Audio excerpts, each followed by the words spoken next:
उत्तर प्रदेशमधल्या कटरा गावातल्या 2 अल्पवयीन मुलींवर सामूहिक बलात्कार झाल्याची संतापजनक घटना समोर आली होती। बलात्कारानंतर या मुलींना झाडावर लटकवून फाशी देण्यात आली। कमीत कमी 3 ते 3.5 ते 4 तास जवळ किती जणांनी मारलं हे त्याला सांगताच येत नाही। नितीन आगे अहमदनगर जिल्ह्यातली जामखेड तालुक्यातलं खर्डा हे गाव, त्या गावातल्या एका सवर्ण समाजातल्या मुलीच्या बरोबर शाळेत बोलत होता आणि त्याच्यावरून त्या मुलीच्या भावाने आणि त्याच्या मित्रांनी नितीन आगेला शाळेच्या आवारामध्ये बेदम मारहाण करायला सुरुवात केली। सकाळी 7:30 वाजल्यापासून ते जवळपास 2:30 वाजेपर्यंत त्या मुलाला मारहाण झालेली आहे। त्यानंतर शाळेतून त्या मुलाला बाहेर नेलं गेलं आणि गोलेकरांची जी बीटभट्टी आहे त्या बीटभट्टीवर त्याला नेलं आणि बीटभट्टीवर त्याला मारण्यात आलं। तिथे देखील त्याला चटके देण्यात आले अंगावर। त्याच्या गुदद्वारामध्ये सळ्या घुसवून घुसवण्यात आलेल्या आहेत। नंतर त्याला तिथून उचललं आणि कान्होबा मंदिराच्या साईडला घेऊन गेले। त्या ठिकाणी त्याला वायरने त्याचा गळा ओढला आणि त्याला झाडाला टांगून असं दाखवण्याचा प्रयत्न केला गेला की त्याने आत्महत्या केलेली आहे। अहमदनगर जिल्ह्यात गेल्या 5 वर्षाचा जरी विचार आपण केला तरी 120 घटना या पोलीस खात्याच्या अहवालानुसार नोंदणी झालेल्या रजिस्टर झालेल्या आहे। प्रत्यक्षरित्याने जर आपण ते पूर्ण रेकॉर्ड तपासायला गेलो तर ही संख्या 400 ते 500च्या घरात जायची शक्यता। या घटनांच्या मागे भौतिक कारण ही मोठ्या प्रमाणात आहे। म्हणजे दलितांच्या मालकीच्या जमिनी, त्यांची घरं असतील, पाणवठे, त्याचबरोबर त्यांच्या असलेल्या अगदी स्मशानभूमीच्या जागा सुद्धा काढून घेण्याचे प्रयत्न हे सवर्ण समाजाकडून होताना दिसतात।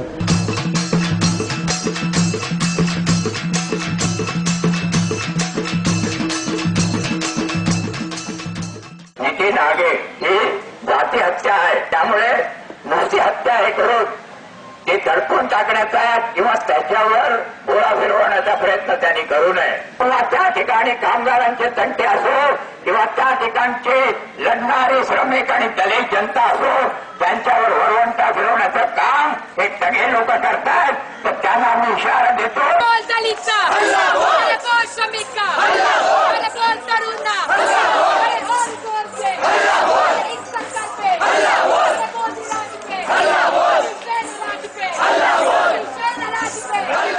हे दलितांच्याच बाबतीत घडतं असं नाही, हे मुस्लिमांच्या बाबतीत घडतं, हे स्त्रियांच्या चळवळीत घडतं।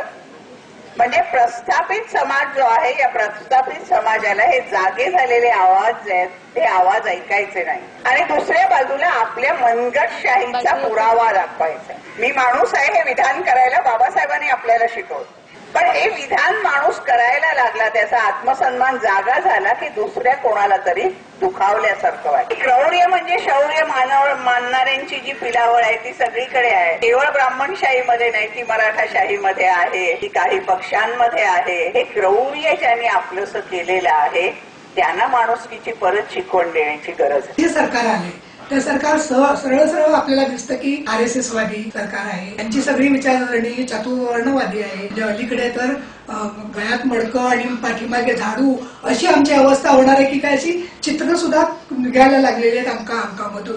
तर ही जी परिस्थिती समोर दिसते तर याला आरसा दाखवण्याचं चित्र काम किंवा याचं खरं स्वरूप दाखवण्याचं काम हे आता साहित्यिकांवर आलेलं आहे।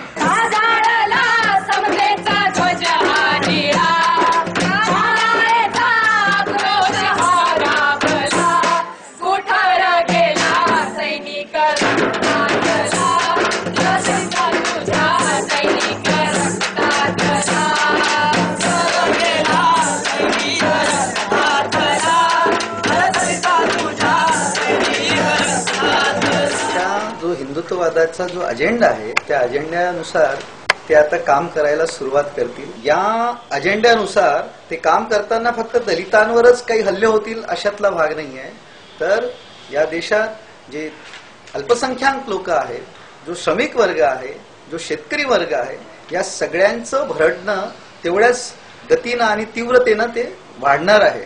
तर म्हणून या काळामध्ये असे सगळे जे घटक आहेत, जे शोषित आहेत, जे पीडित आहेत, जे अत्याचारग्रस्त आहेत आणि खास करून ते सत्तेच्या मुळे अत्याचारग्रस्त आहेत आणि खास करून जो तरुण वर्ग आहे ज्याच्यामध्ये खूप असंतोष माजलेला या सगळ्या राजकीय सामाजिक परिस्थितीमध्ये, तर अशा तरुण वर्गाने खास करून एक नवा विचार घेऊन पुढे यावं। एक दलितांची, आदिवासींची, अल्पसंख्याकांची, भटके विमुक्त आणि महिलांची एक शोषितांची अशी व्यापक आघाडी उभी करण्याची गरज आहे.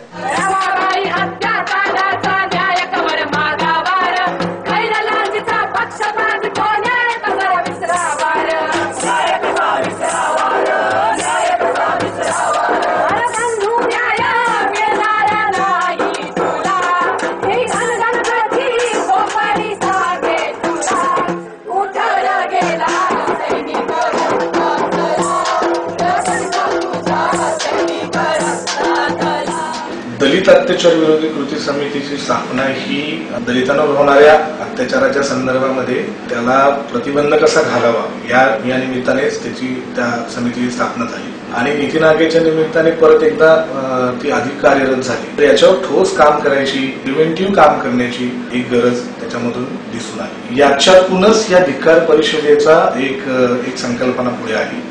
म्हणून नगरमध्ये अख्ख्या राज्याला आपण मोबिलाइज करावं, अख्ख्या राज्यातल्या कार्यकर्त्यांना एकत्र बोलवावं आणि आता हे राज्यव्यापी आंदोलन होऊ घालतंय.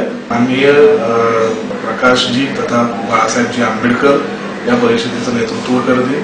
त्याच्याबरोबरीने कॉम्रेड गोविंद पानसरे या परिषदेचं नेतृत्व करणार आहे आणि दलित आणि श्रमिक यांची एकजूट या निमित्ताने आम्ही बघतो आणि महाराष्ट्रात आंबेडकरी विचारांचा एक ताकदीचा केडर या धिक्कार परिषदेमधून जर तयार झाला तर ही मुवमेंट परत एकदा दलित पॅन्थर पासून जी कुठेतरी थांबली होती तर ती मुवमेंट परत एकदा पुढे सुरू होण्याची शक्यता दाट त्याच्यामध्ये दिसते.